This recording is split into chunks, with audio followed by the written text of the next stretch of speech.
వివేక మరణంపై తొలిసారి తాను ఇచ్చిన స్టేట్మెంట్ పైన కూడా క్లారిటీ ఇచ్చారు విజయసాయిరెడ్డి. ఆ టైంలో వచ్చిన ఫోన్ కాల్ ఆధారంగానే వివేక గుండెపోటుతో చనిపోయినట్టు తాను ఆ టైంలో మీడియాకి చెప్పాను అన్నారు. అంతే తప్ప ఇష్యూని డైవర్ట్ చేసే ఉద్దేశం తనకు ఏమాత్రం లేదన్నారు.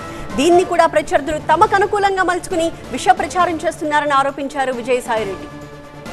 పార్టీని ఇబ్బందుల్లోకి నెట్టేసిన మరొక కీలకమైన అంశం వివేకానందరెడ్డి మర్డర్ విషయంలో. ఆ మర్డర్ జరిగిన సందర్భంలో ఆ రోజు తెల్లవారుజామున జరిగిన ఆ సంఘటన మీరు బయటకు వచ్చి గుండెపోటుగా మీడియాకి బ్రీఫ్ చేశారు. మీ పేరుతో గుండెపోటు వచ్చి ఇప్పుడు అదే అంశం అక్కడ కడపలో ఎన్నికల ఎజెండాగా మారింది.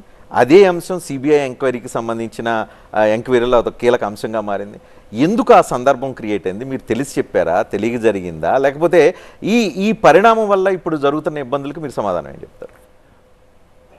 నాకు తెల్లవారు నిద్రలేయంగానే టెలిఫోన్ కాల్, ఎవరో విలేకరు టెలిఫోన్ చేశాడు. ఏడాదిగా ప్రయత్నించిన సంతానం కలగలేదా? నోవా ఐవీఎఫ్ లో ఫెర్టిలిటీ ఎక్స్పర్ట్స్ ను కలవండి. మాతృత్వం కల నెరవేర్చుకోవడానికి ఉచితంగా సంప్రదించండి. సార్, ఈ రకంగా వివేకానందరెడ్డి గారు హత్య చేయబడ్డారు అని, చనిపోయారు అని నాకు తెలియదు. నేను నిజంగా సంభ్రమాశ్చర్యాలకు గురి, ఆశ్చర్యకరమైనటువంటి విషయం.